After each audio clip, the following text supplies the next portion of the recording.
Hey everyone, आज हम लोग इंडियन एक्सप्रेस को देखेंगे। उसमें क्या न्यूज़ रिलेवेंट है और क्या उससे जीएस को हम कैसे रिलेवेंट न्यूज़ को जीएस से कैसे कनेक्ट करते हैं, और उसी से हम लोग जीएस भी रिवाइज कर लेंगे न्यूज़ के साथ साथ ही। तो हम लोग स्टार्ट करते हैं। तो आज एक न्यूज़ है, Kerala teen who tested positive for Nipah virus dies. अब देखो, 18 जुलाई को हम लोग देखे थे चांदीपुरा वायरस। आज हम लोग फिर निपा वायरस को देख रहे हैं। तो वायरस जो है काफ़ी न्यूज़ में चल रहा है। तो है he had developed a fever 10 days ago and on Friday was put on ventilator. एक सिम्टम्स इसका दिया हुआ है कि इसमें फीवर आता है। अब देखो, हम लोग निपा वायरस देखते हैं। तो निपा वायरस जो है जूनोटिक डिजीज है, मतलब एनिमल टू ह्यूमन ट्रांसमिट होता है। उसके बाद ह्यूमन टू ह्यूमन भी ट्रांसमिट होता है। मेनली ये बैट्स पिग ट्रांसमीटर इसका होता है। और ये प्रीडोमिनेंटली जो है, मतलब मुख्य तौर पे जो है साउथ ईस्ट एशियन जो रीजन है, Malaysia, Vietnam, Singapore, India, Bangladesh, इस जगह ये वायरस का ज़्यादा सा केस आता है। तो यही है इसमें जूनोटिक डिजीज बैट्स में ये पाया जाता है। अब कुछ हम लोग जो है जूनोटिक डिजीज उसको हम लोग देखते हैं जो एनिमल टू ह्यूमन जो ट्रांसमिट होता है। जैसे रेबीज भी जूनोटिक डिजीज में आता है। लाइम डिजीज जो है spread by ticks that carry the Borrelia bacteria. Avian influenza हम लोग ज़्यादातर सुनते रहते हैं, बर्ड फ्लू जिसको बोलते हैं। साल्मोनेलाइसिस, इबोला, ये सब जो है जूनोटिक डिजीज में दिखाया जाता है। तो कुछ जो है वायरस काफ़ी न्यूज़ में चल रहा है। तो हम लोग जो आपको रिवाइज करना है वायरस के बारे में, बैक्टीरिया के बारे में, जूनोटिक डिजीज क्या होता है, ये रिवाइज कर लेंगे। उससे जो है उसके बाद जो है न्यूज़ है budget session begins, BJP faces कामर, ये नहीं पर चलो कोई बात नहीं। मतलब मंडे से जो है बजट सेशन स्टार्ट होने वाला है। तो उसका जो है अब क्या पॉलिटिकल न्यूज़ है उसको हमको नहीं देखना है।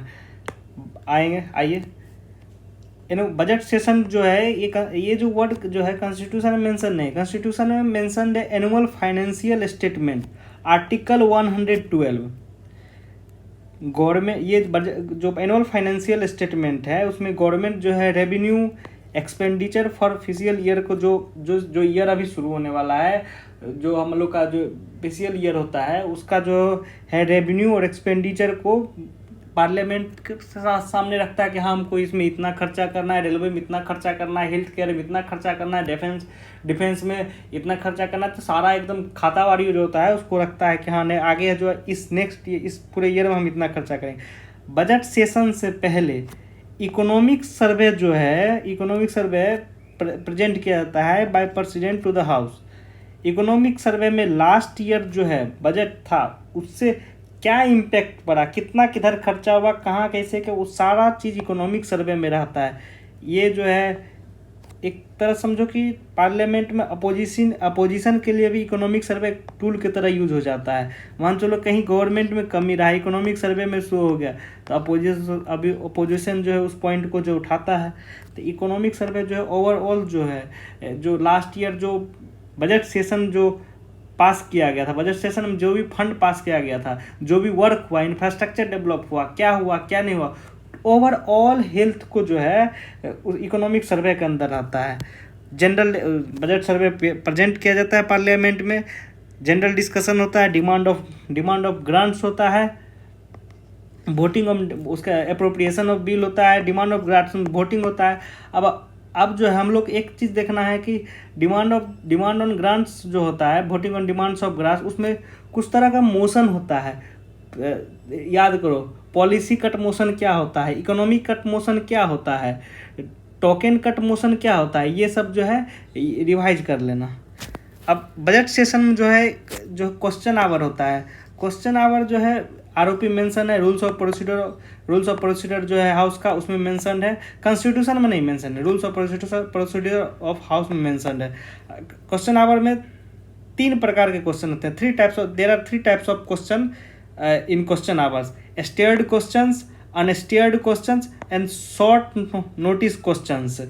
स्टेड क्वेश्चन जो होता है, स्टेड क्वेश्चन, वो ओरली जवाब दिया जाता है, और सप्लीमेंट्री जो है उसमें पूछ सकते हैं, अमूमन मैक्सिमम 2 सप्लीमेंट्री आप पूछ सकते हैं। अनस्टेयर्ड क्वेश्चन जो होता है उसका रिटेन आंसर होता है, और सप्लीमेंट्री अलाउड नहीं है, क्योंकि जो ओरल आंसर है, ओरल आंसर दिया गया उसमें सप्लीमेंट्री अलाउड, ये रिटेन दिया गया। अब मान चलो कोई डाटा होगा, आप जो है सब तुम जो है पूछ दिए वापस, जो है उससे पूछ दिए सप्लीमेंट्री, अब जो है मिनिस्टर के पास है ही नहीं। मिनिस्टर जो है कोई भी आप क्वेश्चन, जैसे कोई भी क्वेश्चन पूछा जाता है जी, उसको यूजुअली 10 डेज समय दिया जाता है। जैसे आज हम कोई भी एमपी जो है क्वेश्चन पूछा, क्वेश्चन जो है एड्रेस होता है वो जो मिनिस्टर है, कोई भी डिपार्टमेंट, चलो NHAI के मिनिस्टर नितिन गडकरी जी हैं, तो इनके डिपार्टमेंट में जाता है, वहाँ से डाटा जो है, डाटा दिया जाता है कि हाँ ये कोई वर्क रिलेटेड आप क्वेश्चन पूछा गया, तो वो जो है जो क्वेश्चन जो है डिपार्टमेंट में गया, वहाँ से वो डाटा दिया कि हाँ ये वर्क इतना % कंप्लीट हुआ है, इतना % बचा हुआ है, और ये डेडलाइन तक ये खत्म हो जाए। उसके बाद फिर मिनिस्टर के पास आता है, मिनिस्टर उस क्वेश्चन का पार्लियामेंट में जवाब दे देते हैं।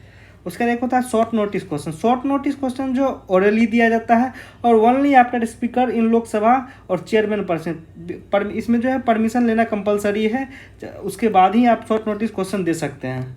अब देखो बजट सेशन में जो है फाइनेंशियल बिल होता है। फाइनेंशियल बिल जो है, there are 3 types of financial bill. Money bill article 110 of the constitution, financial bill 1 और फाइनेंशियल बिल 2। फाइनेंशियल बिल 1 जो article 117 sub clause 1, and financial bill 2 article 117 sub clause 3। अब देखो इसमें क्या जो है कॉमन है और क्या डिफरेंट है। मनी बिल और फाइनेंशियल बिल 1 जो है ओनली लोकसभा में ही इंट्रोड्यूस किया जा सकता है। इसमें मनी बिल और financial bill 1 prior president recommendation, president से पहले रिकमेंडेशन लेने के बाद ही लोकसभा में रखा जाता है। फाइनेंशियल बिल 2 होता है, वो किसी भी हाउस में रखा जा सकता है। Recommendation of prior recommendation of president is not compulsory. अब एक्सपेंडिचर जो होता है, एक upon consolidated fund of India होता है, एंड एक फ्रॉम कंसोलिडेटेड फंड होता है। इसको रिवाइज कर लीजिएगा पॉलिटी बुक से क्या होता है। अब देखो एक और डिफरेंस, फाइनेंशियल बिल 1 और फाइनेंशियल बिल 2, इसमें क्या कॉमन है। दोनों जो है ऑर्डिनरी लेजिस्लेशन में आता है। दोनों में मनी बिल में आप ज्वाइंट सेशन नहीं कर सकते हैं। Financial bill 1 article 117 sub clause 1, financial bill 2 article 117 sub clause 3, इसमें आप जो है ज्वाइंट सेशन कर सकते हैं। ज्वाइंट सेशन जो है आप कर सकते हैं। अब बताओ ज्वाइंट सेशन कितने आर्टिकल क्या है, बताओ 108 joint session article. Joint session के लिए जो है कोई भी बिल जो है, जैसे वो जो है अटक गया, तो उसको पास करना है, तो उसको डेडलॉक ख़त्म करने के लिए ज्वाइंट सेशन किया जाता है। ठीक है, देख लिए अपॉन कंसोलिडेटेड फंड ऑफ या from consolidated fund of India. कुछ ऐसा देखो, वो तुमको रिवाइज करना पड़ेगा। कुछ ऐसा चीज़ है जो जिसके के लिए जो है परमिशन नहीं लेना पड़ता, वो ऑटोमेटिक जो है वो चीज़ पेमेंट करना ही पड़ेगा। कुछ चीज़ के लिए पार्लियामेंट में रखना पड़ता है। अब यूपीएससी में हर साल जो है, हर 1-2 साल में ऐसा भी हो रहा है कि शेयर मार्केट का जो है, कुछ शेयर मार्केट का टर्म्स जो है जो क्वेश्चन में आ जा रहा है। अब 2 साल से या 1 साल से हम लोग देखें शेयर मार्केट में जो है रिटेल इन्वेस्टर का काफ़ी ज़्यादा संख्या बढ़ा है।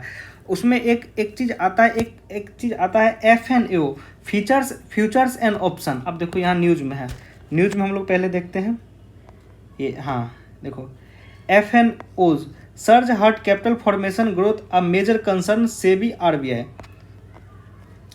Financial market regulators, Securities and Board Exchange of India and Reserve Bank of India are worried that the surging volume in futures and options have started pinging on capital formation and thus pose a systematic risk to India's economic growth.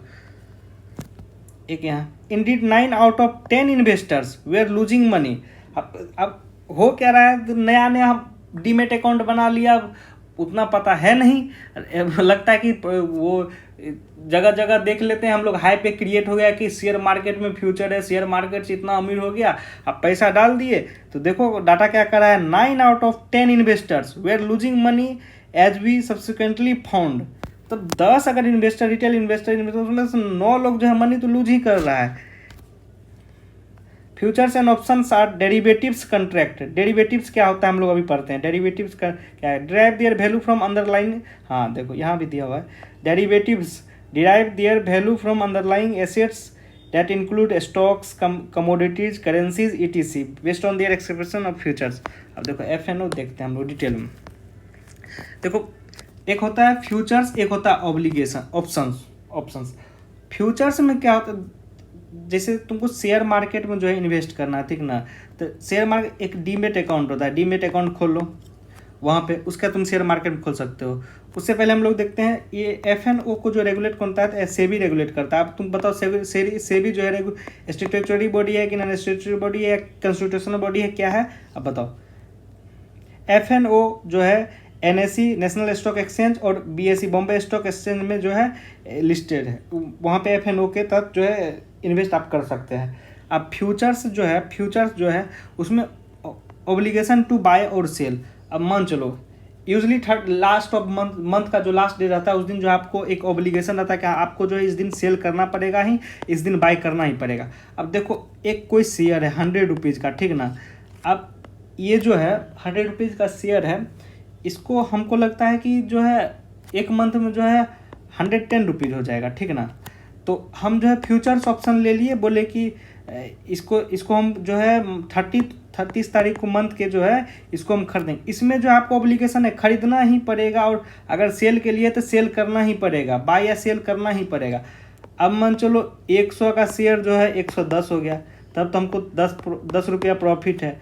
अगर 100 का share 90 रुपया चला गया तो 10 रुपया तो loss होगा ही। इसमें तो आपको ऑब्लिगेशन है, आपको बेचना और खरीदना ही पड़ेगा। एक ऑप्शंस होता है, ऑप्शंस फ्यूचर्स एंड ऑप्शन में एक ऑप्शंस होता है, उसमें जो है टाइप 1 एक कॉल ऑप्शन होता है, एक पुट ऑप्शन होता है। अब इसमें जो है ये जो ऑप्शंस है, इसमें जो आपको मान चलो 100 रुपीज़ का शेयर है, इसमें मान चलो आपको 10% जो है उसको 10% जो है, इसमें आपको कोई जो है सिक्योरिटी नहीं रखना पड़ेगा। इसमें आपको मान चलो 100 रुपीज़ का शेयर है तो मान उसका 10% जो है या कुछ भी परसेंट जो सेबी डिसाइड करेगा वो आपको रखना पड़ेगा जो है उसको जो है एज ए सिक्योरिटी के तौर पे रखना ही पड़ेगा। अब इसमें 2 ऑप्शन रहता है, call option, put option. Call option right to buy underlying asset, और put option right to sell underlying option. अब देखो इसमें मान चलो 30 तारीख को जो है आ गया समय, ठीक है ना, उस दिन 100 का शेयर खरीदे, 110 हो गया, तब तो चलो हम बाय कर लिए, प्रॉफिट में रहे। प्रॉफिट जो होता है जो शेयर होता है, और फिर जो हम जो उसका रखे थे वो माइनस और प्लस जितना बढ़ा वो प्लस इक्वल टू प्रॉफिट इसमें होता है। इसमें जो है टोटल जितना प्रॉफिट हुआ 110 रुपया 10 आपका प्रॉफिट हो गया। इसमें नहीं, इसमें जो सिक्योरिटी रखा गया तो माइनस हो जाता है। तो इसमें आप एक तरह से समझो कि आप इंश्योरेंस ले रहे हो ऑप्शंस में। इसमें कोई इंश्योरेंस नहीं, गया तो गया, आया आता है। इसमें चलो तो आप जो है अपना एसेट्स बचा लोगे। तो पुट ऑप्शन में क्या था, right to sell underlying asset, right without obligation, वो तो बोले थे इसमें ऑब्लिगेशन रहता है, इसमें आप ऑब्लिगेशन नहीं है, कॉल भी कर सकते हो, पुट भी कर सकते हो। तो इसमें जो कुछ टर्म है हेजिंग, ये पढ़ना। लेवरेज क्या होता है, अब डेरिवेटिव्स वैल्यू जो है, डेरिवेटिव्स वैल्यू 4 टाइप का होता है। एक फॉरवर्ड होता है, एक फ्यूचर्स होता है, एक ऑप्शंस होता है, ऑप्शंस एक स्वैप होता है। फॉरवर्ड ये और ये नहीं, मतलब है ये दोनों शेयर मार्केट में फ्यूचर्स एंड ऑप्शन हम लोग अभी पढ़े थे, ये चीज़ पढ़ना पड़ता है। हेजिंग जो है यूजली प्रॉफिट के लिए यूज किया जाता है ये टर्म। अब नेक्स्ट न्यूज़ देखते हैं इंडियन एक्सप्रेस में क्या है।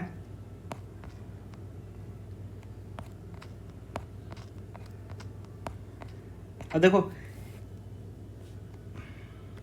भले ही सिटी का न्यूज़ है, लेकिन हमको क्या है, न्यूज़पेपर जो है मेरे माइंड में जो है एक जीएस पेपर भी रिवाइज होते रहना चाहिए। अब एक ऐसे पेपर को स्क्रॉल कर रहे हैं या आप फिजिकली पेपर पढ़ रहे हैं तो एक नज़र से देखते चलिए कि क्या हो रहा है, नहीं हो रहा है। अब देखो एक है internet services suspended in Nuh ahead of Jal Abhishek यात्रा। अब इंटरनेट सर्विसेज जो है सस्पेंड, जैसे ही ये लाइन पर है तो मेरे माइंड में जो स्ट्राइक तो करना चाहिए, क्या चीज़ केस है, क्या सुप्रीम कोर्ट में है, इंटरनेट के रिलेटेड क्या फंडामेंटल राइट है हमारा। तो चलो उसको पढ़ते हैं, ठीक ना, जीएस पे रिवाइज करते हैं। अब सस्पेंशन जो है इंटरनेट का, govern by temporary suspension of telecom service public safety rules 2070 से ही रेगुलेट किया जाता है अंदर इंडियन टेलीग्राफ एक्ट के अंदर। मैक्सिमम ड्यूरेशन जो है वो कोई मेंशन नहीं है कितना दिन तक है, but some judicial interpretation gives guideline. बहुत सारा जुडिशियल इंटरप्रिटेशन हुआ है जिसमें सुप्रीम कोर्ट माने सुप्रीम कोर्ट जो है उनके जो फैसला हुआ है उसके उससे इंटरप्रेट किया जाता है कि हाँ इतना दिन तक आप इंडिफिनिट पीरियड तक जो है इंटरनेट को सस्पेंड नहीं कर सकते हैं। कुछ एक पीरियड होता है उतना दिन तक, वो एक इंटरनेट जो है अभी आगे पढ़ेंगे कि कौन सा राइट है, उससे आपको पता चल जाएगा कि आप जो है इसको ज़्यादा दिन सस्पेंड नहीं कर सकते हो। सस्पेंशन जो किया जाता है by secretary to the government of ministry of home affairs, और स्टेट में जो है by secretary to the states. ये लोग जो सेक्रेटरी होते हैं ये नोटिफिकेशन जारी करते हैं। ये एमएचए के अंदर होम मिनिस्टर के अंदर काम करते हैं, स्टेट वाला स्टेट गवर्नमेंट के अंदर काम करेगा। अब हम लोग एससी का जो है कुछ जजमेंट देखते हैं, उसमें जो है इंटरनेट के जो सस्पेंड होता है उस पर क्या एससी जो माननीय न्यायालय जो है फैसला दिए हैं। तो एक सबसे ज़्यादा जो है याद होगा कि 370 जो एबोलिश किया गया था सब जम्मू कश्मीर में, उसको उसमें जो इंटरनेट इशू आया था, इंटरनेट को जो है मतलब 6-7 महीना से बंद था, उसको चालू ही नहीं किया जाता था। बहुत लोग का बिजनेस और जो लोग इंटरनेट के माध्यम से बिजनेस करते हैं, जो लोग इंटरनेट के माध्यम से अपना पढ़ाई करते हैं, उनका डिस्टर्ब हो रहा था। तो एक केस गया था सुप्रीम कोर्ट में, माननीय न्यायालय में, Anuradha Bhasin versus union of India 2022।